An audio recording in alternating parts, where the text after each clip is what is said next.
Baik, mungkin terkait persepsi masyarakat tadi ya dok ya. Mungkin sebagai ketua PBID, mungkin dokter Daeng bisa memberi penjelasan seperti apa pandangan dokter Daeng terkait profesi dokter yang memiliki image mapan dari segi materi menurut persepsi masyarakat. Silakan dokter Daeng. Ya, jadi memang masyarakat kan apa ya? Kadang-kadang kita maklumi ya, masyarakat itu mengetahui sesuatu yang kecil gitu, kemudian digeneralisir ya. Itu mungkin bisa jadi terjadi pada dokter-dokter tertentu ya. Kalau kami melihat di anggota kita itu mungkin yang secara material, ukuran material ya, secara material itu dikatakan mapan atau berlebih itu mungkin hanya 10% bahkan mungkin tidak sampai. Rata-rata dokter kita itu masih dokter-dokter yang berada di ujung-ujung di kampung-kampung ya, di perbatasan-perbatasan, di tempat terpencil. Yang itu mungkin ada yang mengatakan itu rewardnya atau gaji lah ya istilahnya itu masih memang ada yang mengatakan kalah dengan tukang parkir, masih kecil memang. Mereka itu kalau saya keliling ke banyak daerah itu mereka ternyata gajinya misalnya ya 2,4 juta misalnya atau 2,7 juta ya. Kemudian kalau mereka mendapatkan tambahan dari BPJS Dokter itu mungkin sekitar hanya 500.000. Yang mendapat tambahan per bulan 1 juta itu jarang sekali di daerah, karena di daerah tersebut itu tidak memungkinkan seperti di kota, sehingga memang penghasilan dokter kalau dikatakan matre sekitar 3-4 juta itu tidak juga banyak kalau pakai ukuran umum. Bahkan mungkin kalau diukur dengan UMP itu ya mirip-mirip lah, bahkan mungkin kalah dengan UMP Jakarta, DKI Jakarta. Baru dokter itu kadang-kadang mendapat hiburan kalau Pemda setempat berbaik hati memberikan insentif. Itu banyak ya. Kalau saya lihat dari total dokter di Indonesia ini sekarang 180 ribuan ya. Itu sekitar 140 ribuan itu adalah dokter umum.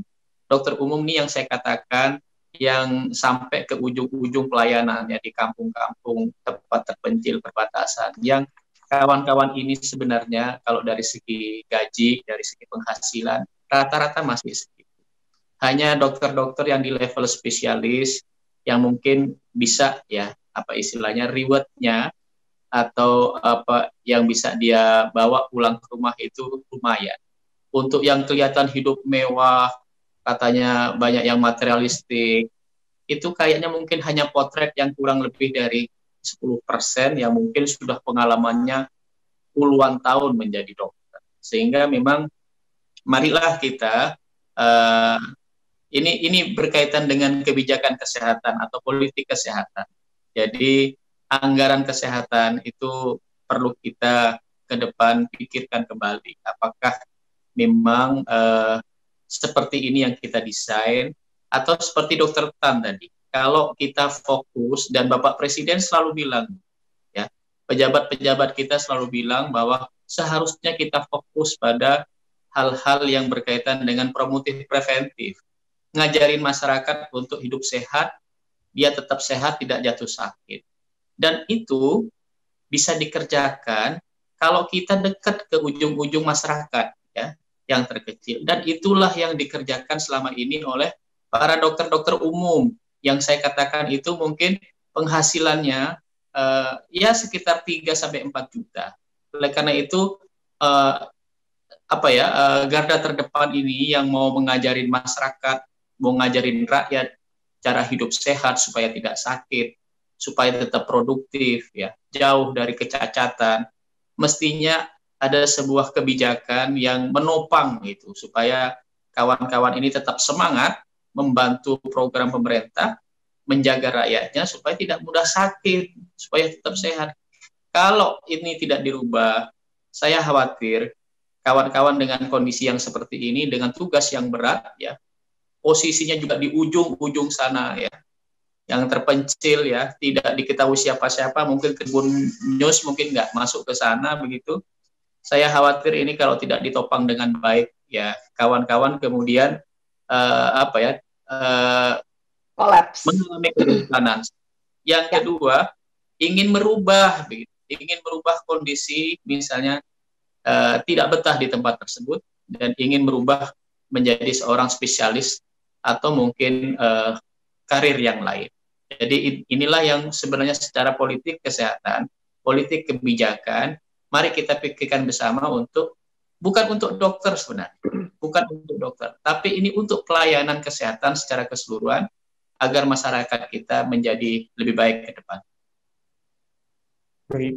Kemudian ya Mas Alvin, saya barangkali akan ngomong dengan cara lebih komik daripada Pak Daeng. Pak Daeng itu syarat dengan wibawa dan kebijakan. Tapi saya cuma ngomong satu hal, ini mumpung Hari Dokter Nasional nih ya. Kenapa sih zaman sekarang banyak banget anak-anak kalau ditanya pengen jadi apa? Pengen jadi dokter, tante, pengen jadi dokter, om. Kesannya kalau dokter tuh gengsi gitu loh ya. Dan kayaknya satu-satunya profesi yang nama bapak ibu nggak dipanggil tapi dipanggilnya dok, itu cuma dokter. Ya, nggak pernah kita ngomong Pak Ekonom, Bapak Ibu Insinyur, enggak.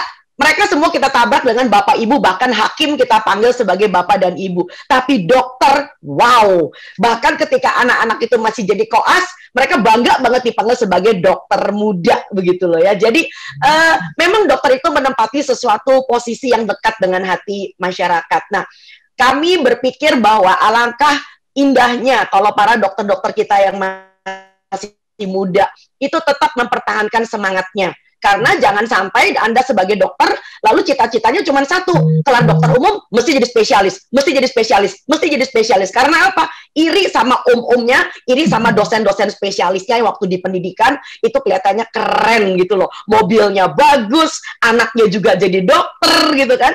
Jadi jangan sampai ke situ. Nah, di luar negeri, Mas Alvin, kalau kita bandingkan sedikit, itu kita mengenal istilah dokter keluarga. Ya, Dokter Daeng ya.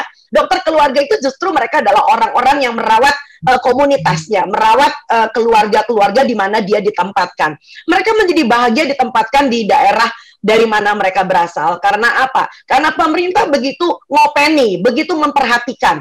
Jadi misalnya nih, kita ini sekarang ini kan kebijakannya 4G, 5G, 3G ya, itu kan dipakai buat wisata, ya kan? Buat kalau misalnya wisatawan nggak marah nih kalau pengen upload foto di Instagram hasil dari dia foto-foto. Nah, alangkah baiknya kalau itu juga mumpung ini pandemi, bahwa kemampuan sinyal yang luar biasa dari kita punya telekomunikasi bisa dipakai oleh para dokter kita di daerah untuk bisa menjadi berkonsultasi dengan konsulen yang ada di kota besar ya. Jadi mimpi saya sebagai seorang dokter juga, walaupun saya udah kasep, saya udah 56 tahun. Kalau dokter-dokter kita yang ada di Papua, dokter-dokter kita yang ada di pedalaman Kalimantan, itu kalau menghadapi situasi pelik, dia tinggal buka laptopnya, dia tinggal buka HP seperti Dokter Daeng sekarang, lalu bicara dengan konsulennya yang ada di RSCM. Ya, tentu ini akan menjadi suatu hal yang sangat luar biasa di Indonesia. Jadi kita menikmati sinyal bagus bukan cuma buat upload foto di Instagram. Begitu pula seandainya kalau dokter bisa bekerja sama dengan tentara, dengan ABRI. Wah, itu kerennya bukan main. Karena apa? ABRI itu pasti punya fasilitas helikopter, punya fasilitas Hercules.